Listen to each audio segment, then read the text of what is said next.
মুখ্যমন্ত্রীর নির্দেশের পরে নড়েচড়ে বসছে প্রশাসন। রানীগঞ্জ বিধানসভার উখড়া বাজারে ফুটপাতের পুনরুদ্ধারে নেমেছে উখড়া পঞ্চায়েত। ইতিমধ্যে উখড়া বাজারে সরকারি জমি দখল করে যে সকল ফুটপাত ও দোকানদারেরা বসে আছেন তাদের নির্দিষ্ট সময় সরে যাওয়ার নির্দেশ দিয়েছে পঞ্চায়েত। ঠিক এই মুহূর্তে দেখা গেল আরো একটা ছবি উখড়া বাজারের। উখড়া পঞ্চায়েতের বিপরীতে রয়েছে মুখার্জি মার্কেট নামে একটা মার্কেট। শুক্রবার বেলা 11টা নাগাদ সে মার্কেটের মালিক মোহাম্মদ ফিরোজ খান তার বাজারের দোকানের সামনে টিনের সেট ভাঙতে আসেন। তিনি বলেন তার মার্কেটে রয়েছে মোট 19টি দোকান, যে দোকানগুলো এদের সামনের অংশ টিনের চালা দিয়ে বানানো হয়েছে। তিনি বলেন যেহেতু এই মুহূর্তে পঞ্চায়েত উখড়া বাজারে ফুটপাত পুনরুদ্ধারে নেমেছে, তাই তিনি আগের ভাগে বাজারের সমস্ত দোকানের সামনে চালা ভেঙে দিতে এসেছেন। কিন্তু তাদের আপত্তি জানায় বাজারের দোকানদাররা।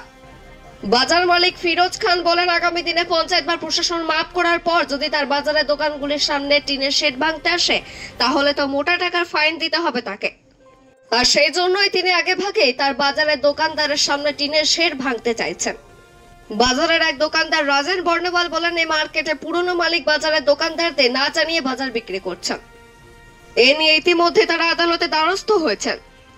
হঠাৎ করে নতুন মালিক এসে বাজারের দোকানের সামনে টিনের শেড ভেঙে দিতে চাইছেন, আর তাতেই আপত্তি দোকানদারদের দাবি কোন রকম সময়সীমা বা নোটিশ না দিয়ে বাজারের নতুন মালিক তাদের দোকানের সামনে শেড ভাঙতে চাইছেন।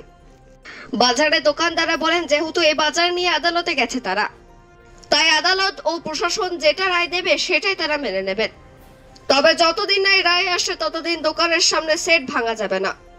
অন্ডাল থেকে জিৎ মিস্টার রিপোর্ট নিউজে।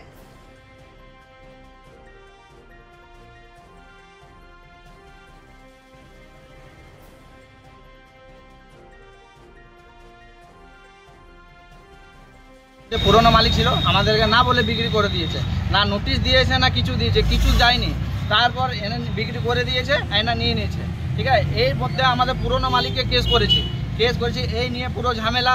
এবার যদি পিডব্লিউডি যদি জায়গাটা নিবে তো ও ওখানে মারছে, ওখানে ঝামেলা চলছে পড়ছে।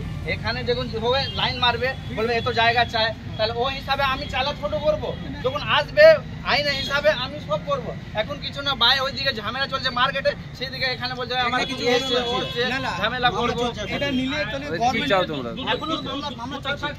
কেস চলছে ওনার উপরে যে আমরা পুরনো মালিক করেছি। হ্যাঁ, এটা তো সংবিধান কোর্ট করবে, এটা তো ঝুট ঝামেলা করে তো হবে না। এখন তোমরা কি চাইছো? আমরা চাইছি তুমি বলো।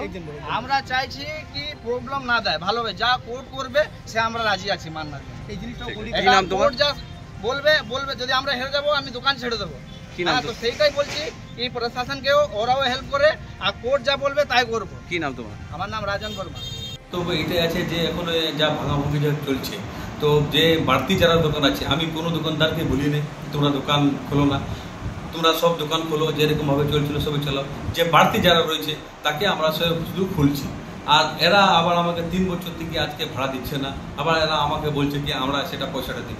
তো সে আমি কি হিসাবে আমি তাদেরকে বিশ্বাস করবো যে যারা সে আবার যে ভেঙে দিবে তার পয়সাটা ওরা দিবে, তারা আবার 200 টাকা করে ভাড়া আছে প্রত্যেকটা দোকানে, তো তারা দেয়নি। সেই হিসাবে আমি বাড়ি করে বিশ্বাস করবো বলুন? বাড়তি সেটগুলো ভাঙার কথা বলছেন? হ্যাঁ, আমি বাড়তি সেটগুলো আমি কোনো দোকানে কোনো হাত দিতে চাইছি না দাদা। যে যেরকম দোকান খুলছে সেরকম দোকান খুলুক, যারা ইলিগাল ভাবে যারা ওখানে সব বসে রয়েছে তাকে আমরা বলছি তোমরা এখান থেকে উঠে যাও, না তাহলে আমাকে বেকার ফাইন পেনাল্টি করবে।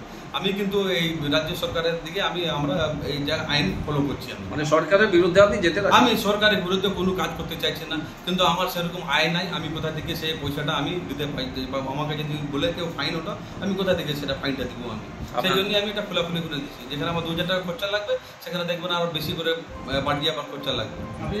সব আরো এই 20-40 জন চলে আসছে আমার কাছে, আমাকে সব বিরোধ করতে লেগেছে যে তুমি এরকম কেন করছো, বলছে আমরা বুঝবো এসব। তো আমি মার্কেটের মালিক তো আমাকে আমাকে তো ফাইন করবে, সে দোকানদারকে তো চিনে না, কাগজ কলমে তো সব আমার উপরে সব আছে। সেই হচ্ছে ব্যাপার। আপনার নাম? আমার নাম হচ্ছে মোহাম্মদ ফিরোজ খান।